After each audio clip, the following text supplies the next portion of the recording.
Good evening, ladies and gentlemen. Welcome to Calls. This is the 2025 Wyndham Championship Initial Research Show. Hope you had a very successful 3M Open like I had. That makes 4 weeks in a row here on Calls that have been extremely profitable. Capped off with the fact that we are back-to-back winners, hitting the outright on Kurt Kitayama, my number one player in my rankings for the 3M. So it was a fantastic week for yours truly. I was joking last week that it will fall off the rails eventually, and I still believe that it always does in this line of business. But I am feeling really good about it and how I am doing right now. Hope you've joined in on the success. If you have, put all your success into the chat or into the comments. Would love to be able to shout out other members of the community who have success. So feeling really good as we go to the final regular season event on the PGA Tour, the Wyndham Championship. So let's get right into it, shall we? All statistics provided tonight, every night, are from FantasyNational.com. It is the best golf analytic tool out there for your money. Go check out FantasyNational.com. You will not regret it. In the description of the video, there are links to all the social media. First off, my X and Instagram, where on Mondays, so tomorrow, I will post some research regarding past champions of the Wyndham Championship, some patterns they all share, and the players in the field this week who also fit those patterns. So if you want to see the weekly research that I do on the PGA Tour, give me a follow at your preferred social media site. I will say X is where I normally place all of that. I try to remember to do it to Instagram, and I'm going to be honest, a lot of times it escapes me, but I am pretty active over on X. And then for my betting cards and my top player usage in the DFS contests I play, that comes out every Wednesday after the DFS Tactics show. So if you follow me over on X, you would have seen all of the Kurt Kitayama that I was playing. You would have seen all of the Matty Schmid, which looked really good until Saturday when he blew up. You would have also seen all the Maverick McNeely that I was playing. That didn't turn out too well either. But then betting card wise, you would have seen Kitayama. You'd have seen Griot, who was sneaking around in the top 20 or so. So if you want to see the weekly betting cards and the players I'm using most often in my lineups, give me a follow over at X. And then lastly, for social media, Gabe's handle's in the description. He writes a great article called The Fringe. I cannot recommend it enough. He is back from vacation this week, so the 2025 Picks Challenge will resume. He sent out his initial Fringe article for the Wyndham today, and then if you're a subscriber to his article, you're going to be able to get his deluxe version, which comes out Wednesday, has his favorite plays, values, and projected ownerships. Can't recommend it enough. Make sure you're subscribed to that article and following him over on social media. And lastly, for this intro, we are live. Chat's open. I see a couple of you in there. I'll get to you here in a second, but jump in the chat. I want to hear all about all your success or lack thereof from the 3M. Then moving forward to the Wyndham, what do you know of Sedgefield Country Club? Who do you think's the early favorite in your mind? Do you think that the playoffs is a reliable narrative to focus on players this week? So feel free to put your thoughts and opinions in the chat. I'll get to all of those. And if you're not able to catch the show live, put your thoughts and opinions in the comments. I'll always get to those as well. But we're here to dig into the Wyndham, so let's do that. Let's do our initial research for the 2025 Wyndham Championship. And we are going to start, as we always do, on a Sunday evening. I almost said Monday evening. On a Sunday evening with the GCSA tournament fact sheet. Good evening, John. Thanks for jumping in chat. Nice call on Kitayama. Yeah, I appreciate it. I mean, number one in my rankings. I was eyeing him pretty much all week. Was not scared of the putter. He had been in an excellent ball striking form. So again, very much thank you for that. I will take wins when I can get them. It's 4 straight weeks now of very, very solid results. Back-to-back weeks of outright winners. So, years kind of made with that. But, I don't want to sit here and get arrogant or anything. Like I said in the intro, I was all over Mav McNeely. That blew up in horrific fashion. Killed a lot of my DFS lineups with that. I played a bunch of Matty Schmid, who played okay played really well Thursday, Friday, and then came really far back on Saturday. So little good, or a lot of good, little bad. But as long as there's more good than bad, it's a successful week, and that's certainly what I had for the 3M. And we're going to try to end the PGA Tour regular season off on a strong foot, making it 5 weeks in a row here at the Wyndham. But really appreciate the compliment and for you jumping into the chat. Hopefully you had success at the 3M as well. We turn our attention to Sedgefield Country Club, the traditional host of the Wyndham Championship in Greensboro, North Carolina. Long-standing event on the PGA Tour. Cashed on a 4-player lineup. Nice. Very good. Yeah, I don't think there were many 6 of 6s this week because there were several players that missed the cut that were very, very popular. Mav McNeely, Lee Hodges, a couple others that are escaping me right now that were very popular, missed the cut. There weren't a whole lot of 6 of 6s. I don't know if you followed seeing the World Championships in terms of PGA DFS. There weren't many 6 of 6s in that.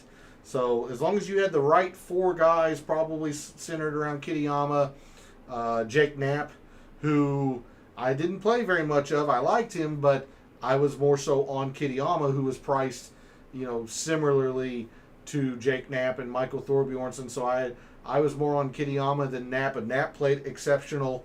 Alex Noren, who I didn't mention at all, played really well. I know he came back a little bit today. Batia, I mean, there were a lot of... So as long as you had the right 4, you could absolutely have gotten it done this past week. So I'm glad to hear that you also had success for the 3M, and we're going to try to finish the regular season strong. Coming back to Sedgefield and Greensboro, longtime host of the Wyndham Championship, used to be called the Greater Greensboro Open or something to that effect. But this course is very well known on the PGA Tour. It's hosted the Wyndham Championship since 2007. Just a long-standing event. This is a Don Ross design, a typical Don Ross design. So think, kind of capped greens. You really saw this accentuated at last year's U.S. Open at Pinehurst. But kind of think of these, like dome-shaped... Well, which way am I going here? There we go. Kind of these dome-shaped greens, sloped back to front, narrow, generally. A typical Don Ross design. So the Sedgefield Country Club is a traditional par 70. 4 par 3s, only 2 par 5s. So traditional par 70, short par 70 at 7,131 yards, or short course at least. Maybe not necessarily a short par 70, but a short course in total yardage. The greens are Champion Bermuda. And there's a couple of other courses, and I'm going to grab my notes here, that also have Champion Bermuda.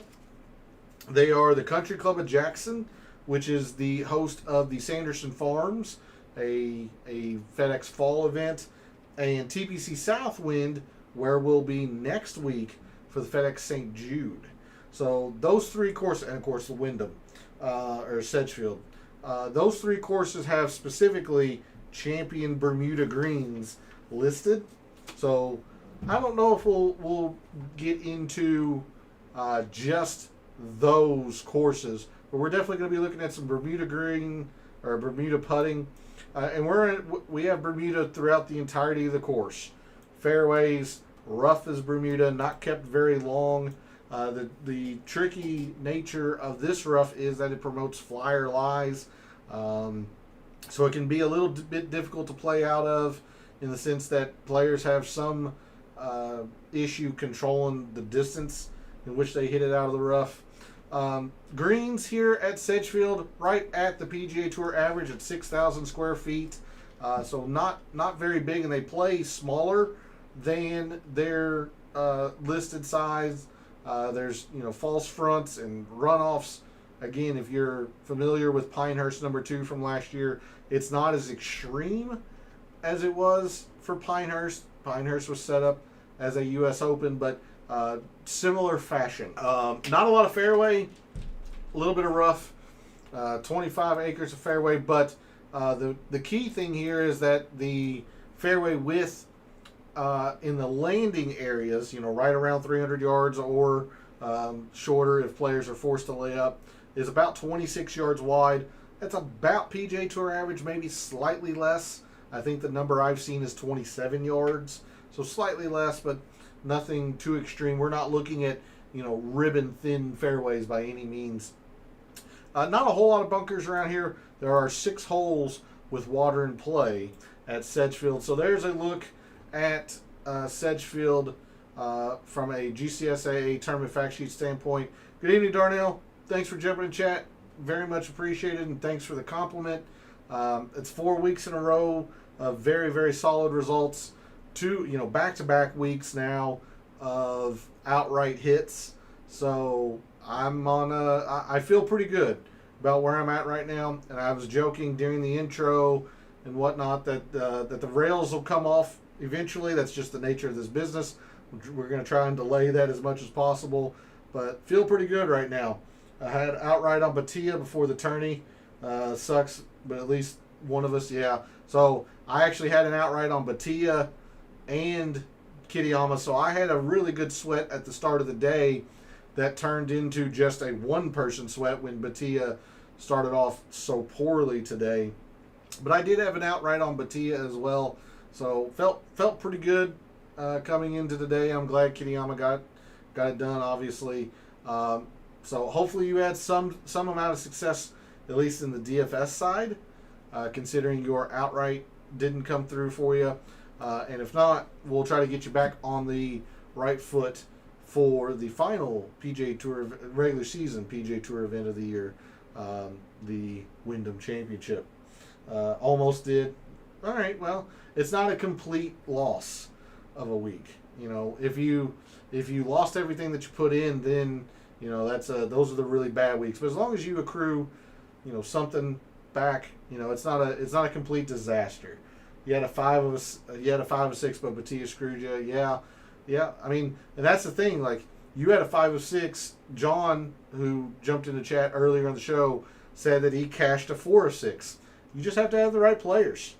Thor screwed me. See, that's the thing. I wasn't terribly high on Thor Bjornsson. I used him in a lineup for sure, but I wasn't terribly high on him. And then Kitayama, Knapp, Kitayama, and Thor Bjornsson were all priced fairly similarly, mid to upper 8s.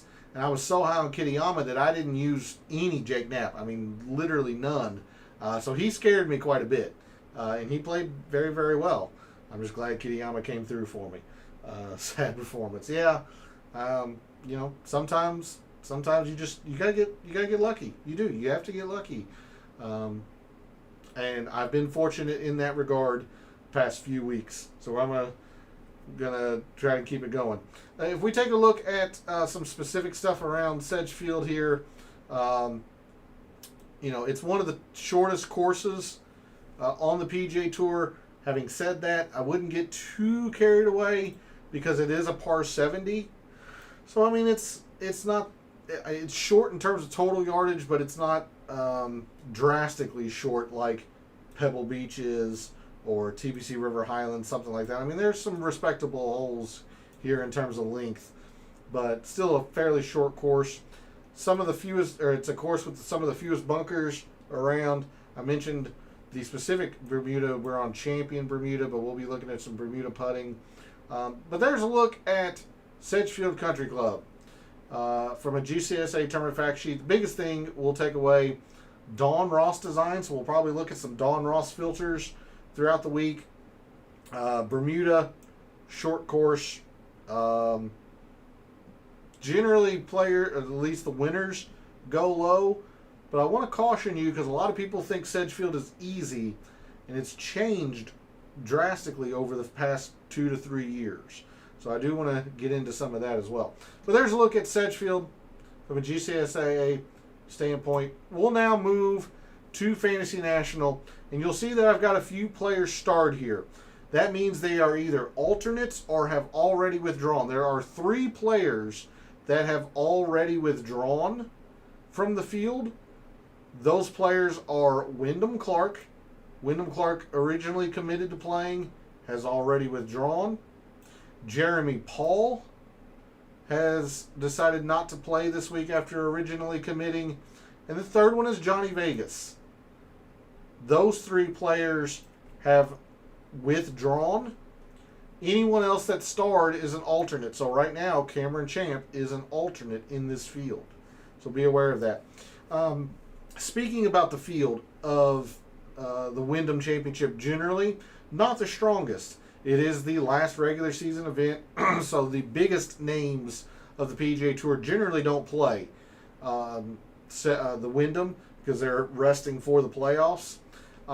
With that said, there was a pretty strong field last year. Sam Burns and Tony Finau. I believe Hideki played last year. You're not getting that this year. You've got some decent names. Again, Hideki playing this year. You got Matt Fitzpatrick who's playing. Keegan, Jordan Spieth. You've got some decent names here. Bobby Mack. But you don't have the elite. You don't have the Scotties and the Rorys and the Morikawas and the Cantleys and the Xanders. You don't get that at Wyndham because they are home resting for the playoffs. I understand Hideki has not played well. My argument there, Darnell, is that he's still a name. He is recognized generally in households for the casual golf fan.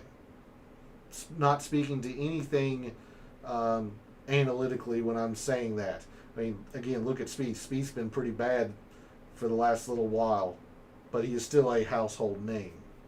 So not a big name field, but you got some of the what I would call maybe the second tier of players here. Matt Fitzpatrick, Shane Lowry is here, Siwoo is here, Aaron Rai is our defending champion from last year. Trying to be casual on DraftKings, got to step it up, right? I'm just saying from a casual fan's perspective, the strength of the field at the Wyndham is generally lax. It usually lacks compared to a lot of other tournaments. So there's a quick look at the field and the explanation why a player might be starred. Let's go ahead and jump into the course breakdown here at Fantasy National, and then we'll start digging into some things here. First thing I like to do, let's take a look at where par falls. If it's the 9th or 10th most difficult hole, it's generally average. You see the 7th is actually where par falls. So that would lend itself to be easy, and that is true. However, if we skip ahead just a little bit, the past 2 to 3 years, it's been much more average. You take a look at the win from Aaron Rai's win last year. 3 rounds of average and an easy. 2022, Lucas Glover. 3 rounds of average and an easy. 2021, 2 rounds of average and an easy. It's played much more average in terms of difficulty than easy over the past few years. For whatever reason, I don't understand why 2023 Wyndham isn't in here when Lucas Glover won. But going back, 2020 and before, Sedgefield was pretty darn easy, in the late teens and whatnot. So it is stepped up in difficulty the past 3 or so years. Probably a lot of that has to do with them lengthening the rough. You see, especially 2022 and 2024, the rough was kept long, whereas it was generally kept average or even short. So that probably has something to do with it. Weather will also be a factor. We'll check that out starting tomorrow. But I just wanted to caution you that you'll probably hear a lot of people say how easy it is. And in a big picture view, it plays more average than easy, at least in the past 2 to 3 years. Having said that, there are a few difficult holes around Sedgefield, namely the finishing par 4 18th. 507-yard par 4, plays as a par 5 for the members, par 4 for PGA Tour play, 0.2 of a shot over par, just a lot of bogeys on it. You have the par 4 14th, 505, more than 0.1 of a shot over par. very difficult hole. Par 4, 486, 1500ths. But those really are the three places where a player is going to get hung up.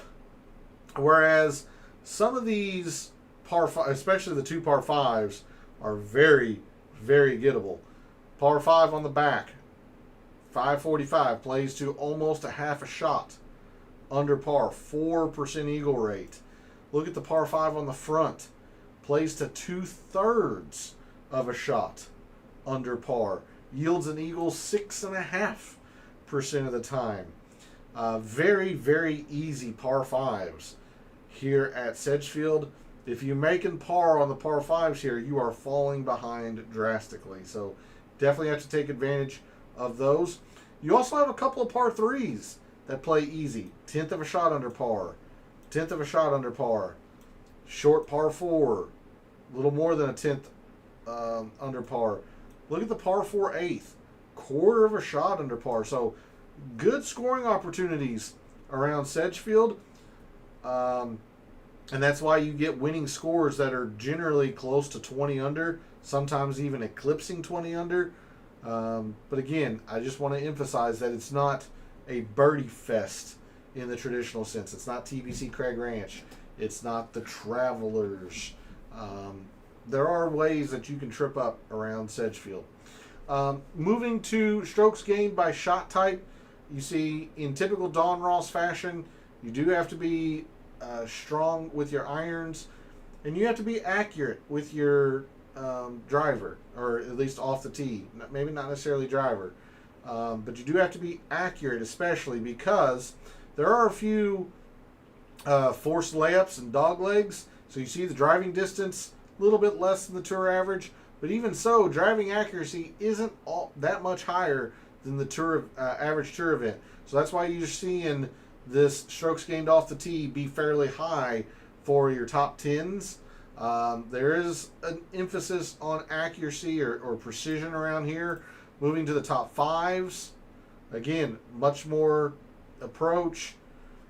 Putting starts to really rise. And then for your winners, the two main stats, but again, it's really about off the tee. It really is about off the tee, or at least the accuracy of it.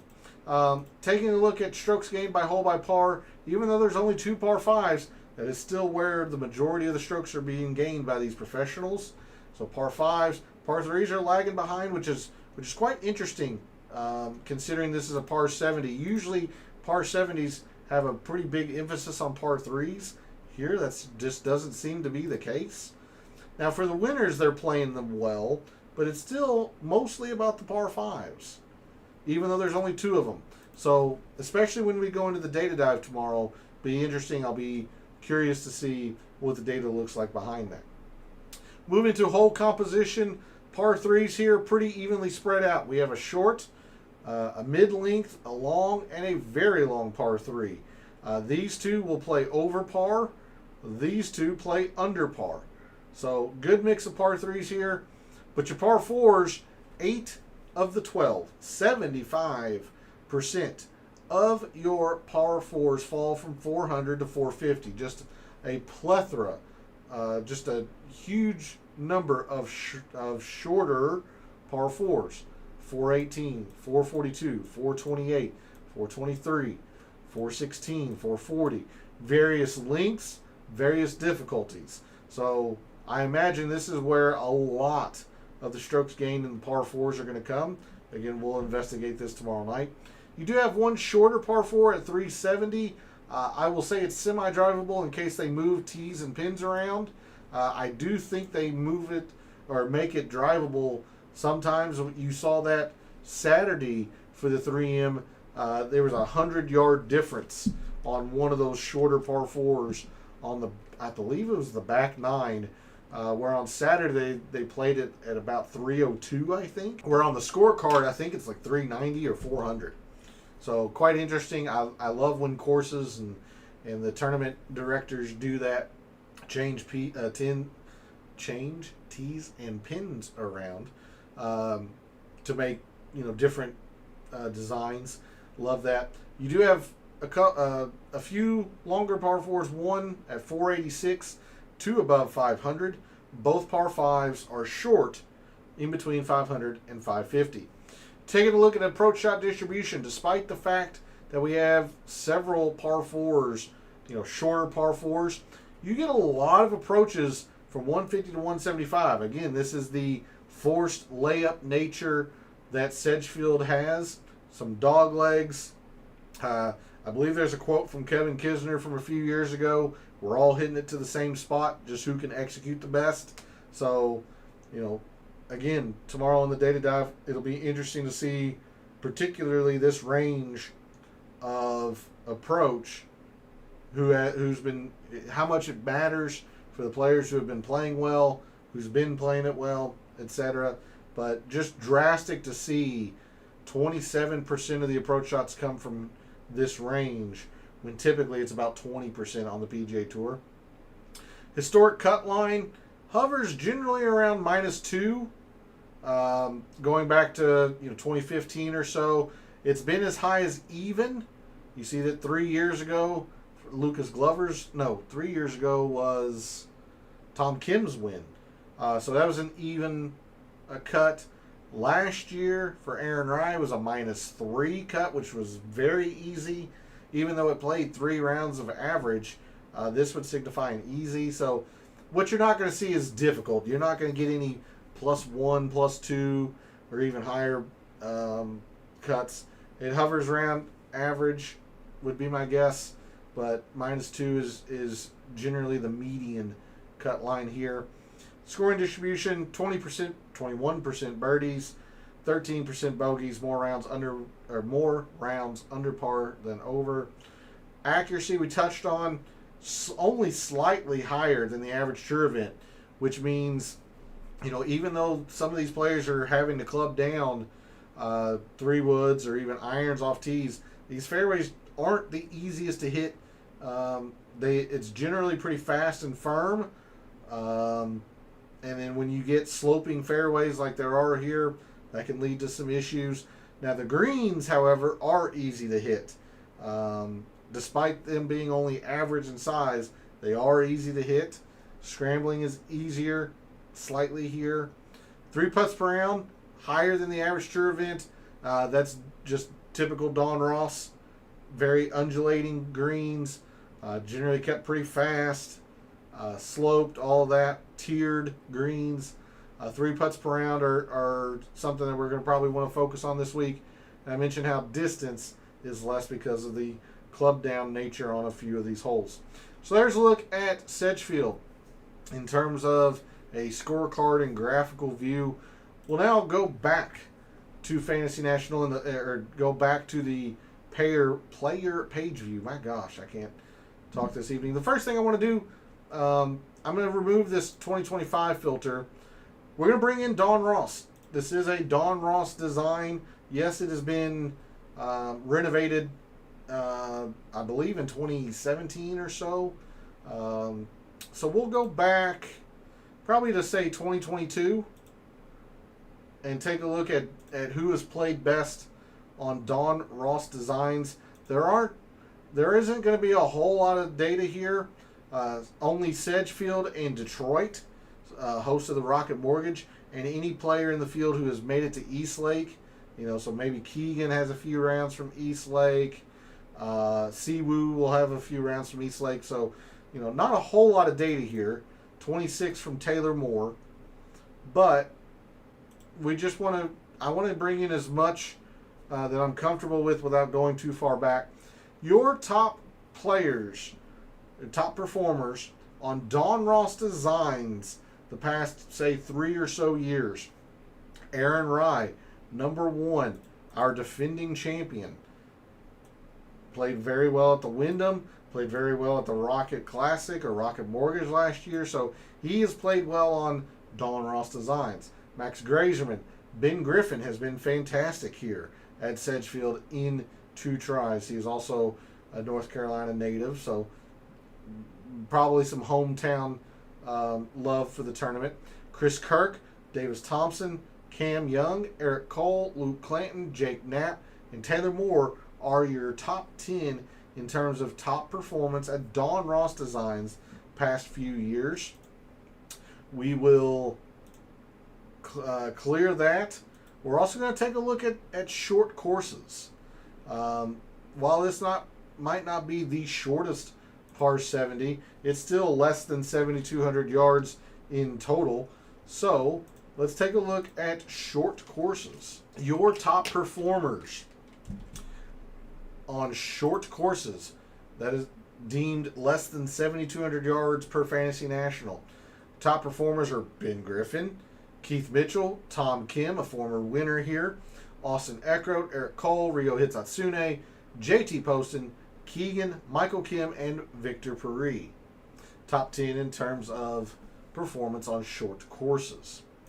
Again, just because past couple of years have trended more towards average, I'm gonna hold off on the easy until we get a good look at the forecast tomorrow, see what we think it's gonna play like. If it's gonna be soft, like if there's a lot of rain or if they've had a lot of rain, then I might think about it, considering the softer golf course is, the more receptive greens generally are, and all of that. But instead, let's just kind of go into some of these big picture views, big picture metrics of what we might want to look at. We'll start with off the tee. Just get a comprehensive view. I'm not going to dig into fairways or anything like that tonight. Your top off the tee players, last 36 rounds in the field so far for the Wyndham: Rico Hoey, Kevin Yu, Nicholas Norgard, Michael Thorbjornsen, Luke List, Alex Smalley, Kirk Kitayama, Jesper Svensson, Emiliano Grillo, and Ben Griffin. Cam Champ is an alternate as of the moment. Again, off the tee, don't know how much we're going to focus on that. It'll really depend on what we see tomorrow night in the Data Dive show, but off the tee generally favors distance. I mean, you can see Kevin Yu, Norgard, Thorbjornsen, Luke List, Cameron Champ, especially Jesper Svensson. These guys are much more for distance as opposed to fairways. We'll take a look at approach. Your top approach players in the field this week: Norlander, Batia, Hideki, Bud Cauley, Lee Hodges, Ben Griffin, Joel Damon, John Pack, Lucas Glover, and Victor Peri. Top 10 in terms of approach in the field so far this week. I'm going to add 2024, and we're going to look at probably fast Bermuda, because you can see how consistent the Wyndham has had fast greens. You have to go all the way back to 2014 before you find something not fast. It's not even lightning. They're just consistently labeled as fast. So looking at Bermuda greens, we're looking at fast Bermuda greens. Your top putters on was labeled fast Bermuda greens per Fantasy National: Jacob Bridgman, Taylor Montgomery, Matt Kuchar, Denny McCarthy, Jesper Svensson, Zach Johnson, Mackenzie Hughes, Max Grazerman, Nico Echevarria, and Patrick Rogers are your top 10 in terms of total putting on fast Bermuda greens. Only a couple other things that I really want to look at, and that's only because we saw just how drastic they are from the course breakdown. And when we go into the data tomorrow, we might change our tune. But let me remove these filters here. First thing we'll take a look at, let's take a look at proximity. Considering the majority of approach shots by a very, very wide margin are 150 to 175. We'll take a look at that this evening. In the past 36 rounds, your top performers from 150 to 175 yards: Davis Thompson, Hideki, Ryan Fox, Akshay Bhatia, Stefan Jaeger, Ben Coles, Carl Phillips, Henrik Norlander, Sami Valimaki, and Harry Hall are your top 10 in terms of performance from 150 to 175. I think that's the right range. Yeah. Just want to make sure. The only other thing we're going to take a look at in terms of statistics tonight, let's take a look at par 4 performance. I am going to go back to all rounds, considering not every course has 400, 450 par 4s. They should. Not everyone does. Sometimes they might only have 1 or 2. I just want to make sure I get enough data in there. Your top performers on par 4s, 400 to 450 yards this year: Gary Woodland, Harry Hall, Michael Kim, Aaron Rai, Jesper Svensson, Matt Wallace, Matteo Montecero, Emiliano Grillo, Sahith Theegala, and Jordan Spieth. Top 10 on par 4s. Like I said, we'll really dig in much more into the data tomorrow, but that's a good start for this week. You can never go wrong with looking at who's hot with the irons, looking at some Bermuda putting, taking a look at who's traditionally done well on Don Ross designs and short courses, things of that nature. Just kind of getting a feel to start our week. All right, let's take a look at tournament history or strokes gained total tab. Who's played well? Well, I'm going to normally say it's the past 5 years, but for whatever reason, like I said, they don't have 2023's Wyndham in here, although I do have that tournament in terms of statistics. So I don't know if that is something that they have taken out completely, but for whatever reason, I have that data, in my spreadsheets. So we're going to be going. This is going to be going back to 2019. Your top strokes gained total leader is Sung Jae. That's probably not going to be true if we take a look at like the last 4 years, because he did have that T6 in 2019. Webb Simpson generally used to play this event extremely well. 7th, 3rd, 2nd. In fact, if we just go to his page and just type in the Wyndham Championship, Webb Simpson and the Wyndham Championship was synonymous. I mean, 7th, 3rd, 2nd, 3rd. He had a 72nd back here when he was a bum for a week. 6th, 5th, winner in 2011. He just used to love this tournament. But he's gotten older, so might not be able to keep up with it as much. He did withdraw in 2022, missed the cut last year. Siwoo, not great the past 4 years. Withdrawal, missed cut. All of these withdrawals, there was some significant weather. I'm going to lean back so my head doesn't get cut off. Significant weather the year Lucas Glover won, and so play had to be suspended. The cut was actually Saturday morning, so that's why you see several of these withdrawals. The most consistent performer, probably Ben Griffin. 7th and a 4th. It's only 2 years, but has played very, very well here. McCarthy's been pretty solid. Top 10, top 15. Fairly middling last year. Zach Johnson's been pretty good here.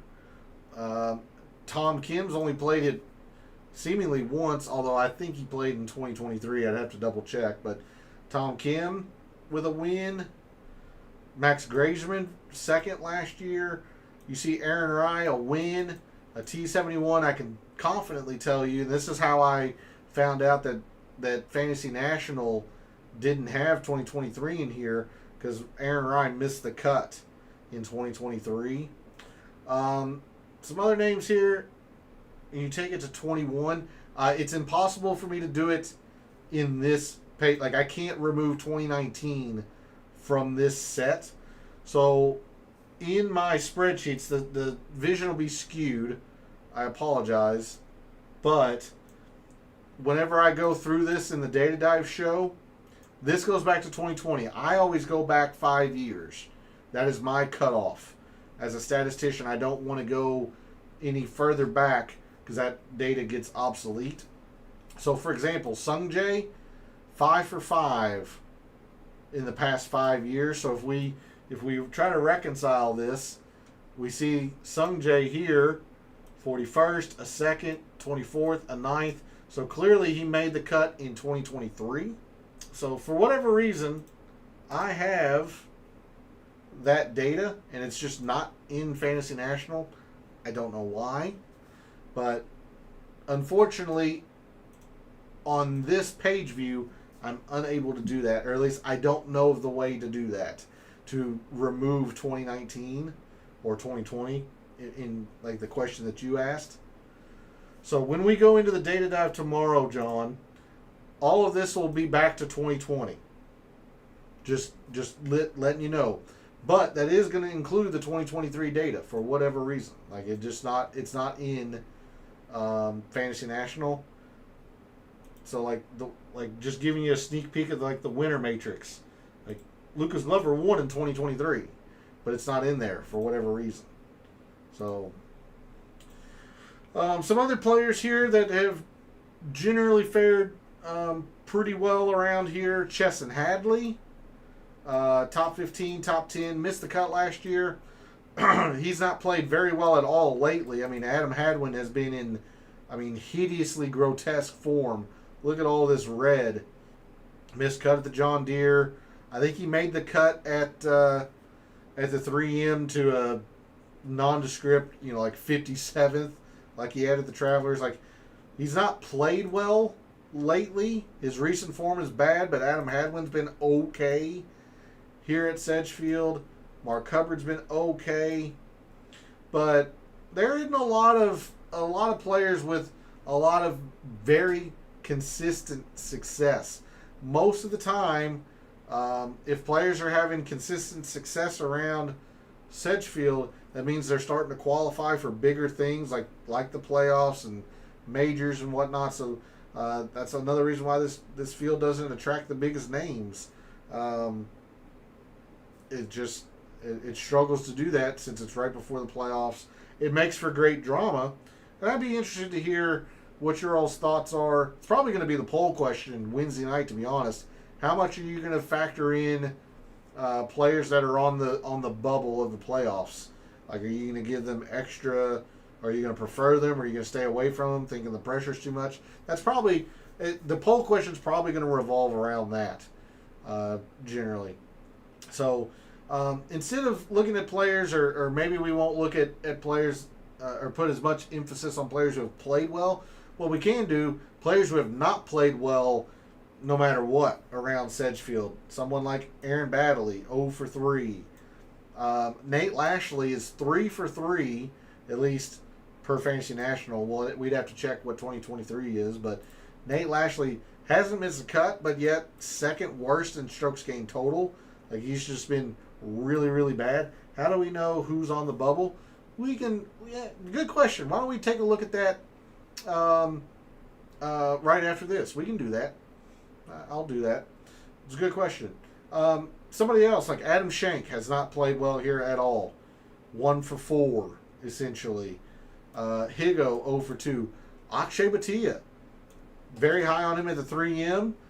Seems like this might be a decent fit. 0 for 3. He just has not played well around Sedgefield. Vince Whaley, 2 for 4. Very nondescript finishes. Luke List, 2 for 3, or 1 for 3, excuse me. Lucas Glover, winner, and look at Lucas Glover. This is a very, very interesting data point here. Lucas Glover, winner in 2023, so this would be a 1. Missed the cut the following year, was T54 the year before that. Missed the cut 2 years prior to that.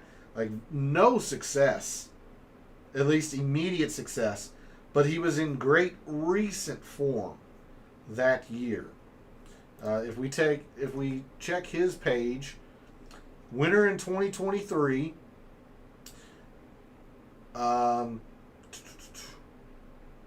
like he 5th at the Barbasol alternate field event, sure, but top 10 the John Deere, top 5 the Rocket Mortgage or the Rocket Classic, missed the cut of the 3M, and then goes to Wyndham and wins, and then wins the St. Jude the following week. So he was in fantastic recent form. We saw how Aaron Rye had a lot of inconsistent performance. Winner, missed cut, T71. I'm willing to bet he was in stellar form last year. The Open made the cut at the Open. It is what it is. Top 5 the Scottish, top 10 the John Deere, runner up the Rocket Mortgage. Excellent recent form. So you're starting to get a picture of what some of my research is going to be centered around tomorrow when I post it to social media. John asked a very good question, so let's do that. We'll actually end the show with that, considering I normally end the show with the tournament history. We're going to go to PGAtour.com. I don't want the schedule. I just want that. And we're going to go to... Now, I don't know. I don't think this is updated through the 3M, because you see this says live projected. But actually, you can essentially see everything you need here. Yeah, no problem. That's what I'm here for, just to try to help you out, John. So we look at, the top 30 obviously go to the Tour Championship. Top 50 go to the BMW. Here are the players that are essentially, quote, on the bubble. I'll start at Tony Finau at 60. So you got Tony, you got Ricky Fowler, Davis Riley, Kevin Yu, Eric Van Rooyen, Nico Echeverria, Grillo, Cam Davis, Patrick Rogers, Ben On, and the last man into the field next week at the St. Jude would be Matty Schmid, seemingly. And again, this is unofficial. This is projected from the 3M. I don't think the 3M is in here. On the outside looking in, your first man out, Højgaard, Keith Mitchell, Chris Kirk, Seabass. So these guys are going to be gaining some points. They actually might jump up. We can check this tomorrow.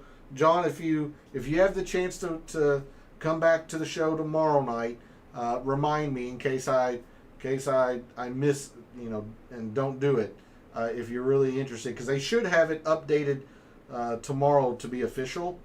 But as of right now, like Seabass, Gary Woodland, Kevin Roy, Smalley, Davis Thompson, Cole, William Mao, who's probably going to move up quite a bit thanks to his performance at 3M. Someone else who's going to move up drastically, like Lipsky. Lipsky's going to move up. Matt Wallace will probably move up a bunch.